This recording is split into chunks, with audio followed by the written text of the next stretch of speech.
Conor recently posted on Instagram with the following caption. This is a snap from the original Ultimate Fighter house, where I coached versus Uriah Faber. This photo was just before the show. It was right before I won my first world title, beating Uriah Faber's teammate Chad Mendes. I then went on to coach the famous fight show straight after the fight, with a big black eye and a gash, my tricolour, and my new and first ever UFC gold belt. I waltzed into the notorious fight gym in Las Vegas, the slickest suits and shouts the show has ever seen. On top of the silverware, and I coached my famous team to victory. Crazy, some journey. I have just been offered to coach this role again.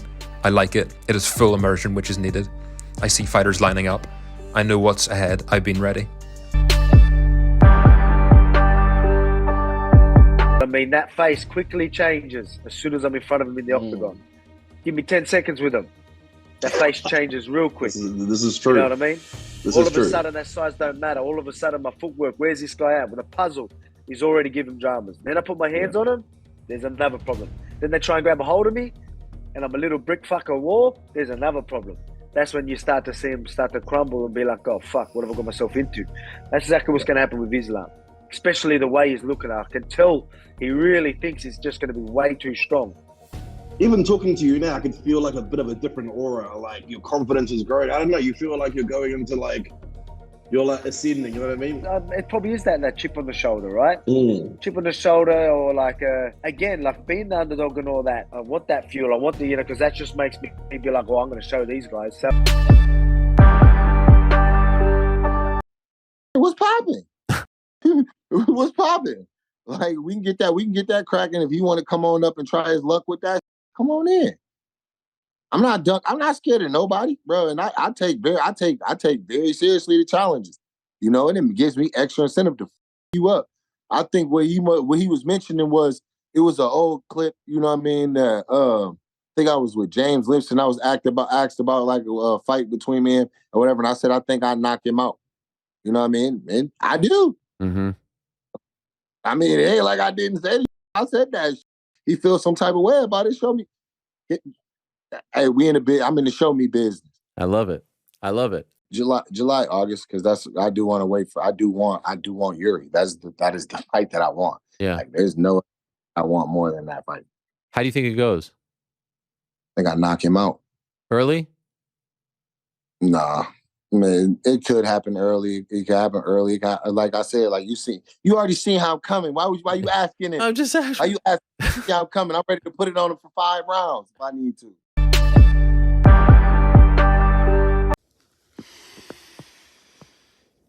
Congratulations.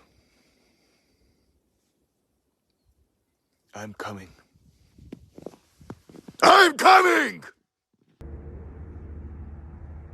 But where you at, though? Where you at, though? And by the way, that's what she said. That's what she said!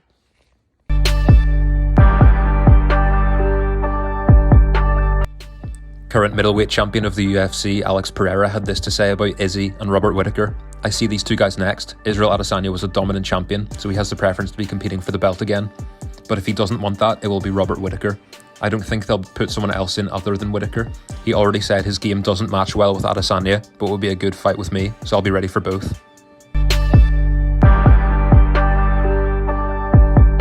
Charles says, with all due respect, I had 10 minutes off on a bad night. I wouldn't change anything to fight Islam Makhachev. This fight will happen again. Be sure of that. This fight will happen. I'll fight in April or May, no matter who that is. And God will bless me with a win. And I'll have my rematch with Islam Makhachev by the end of the year.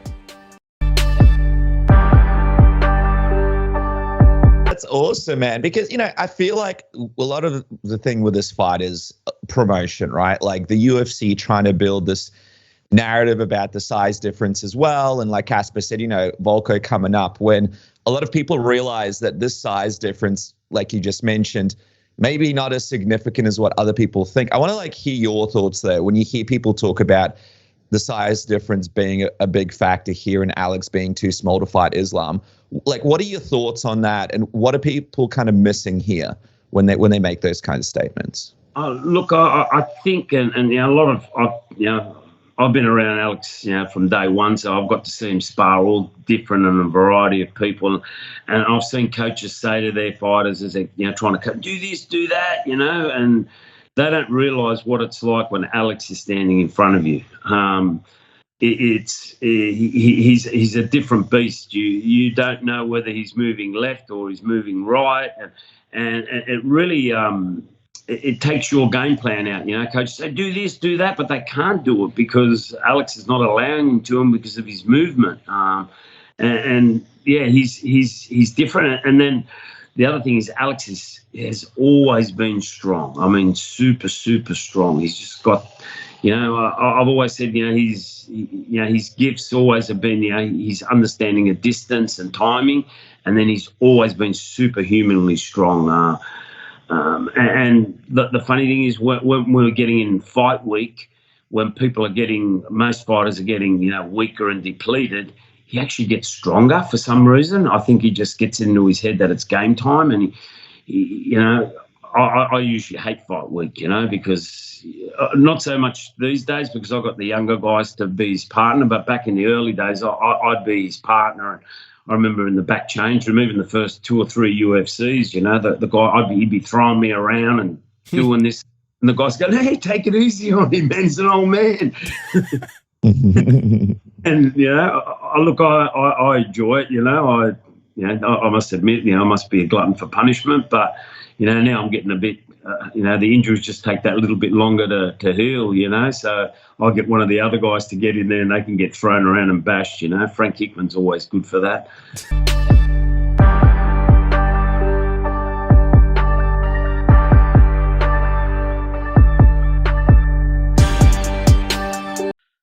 There's a lot of powerful people behind UFC, and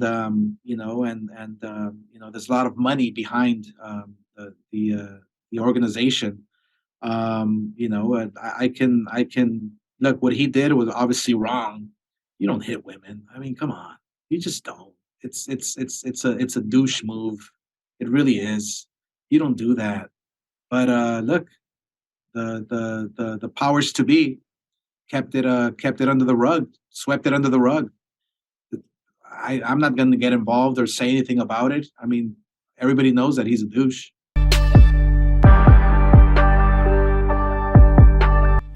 Glover's coach, John Hackleman, had this to say: I'm a known fight stopper in between rounds. I'm kind of known for that, maybe a little too much at times, but I thought it was a good time to stop it. I was outvoted in the corner. I'm thankful they didn't stop it.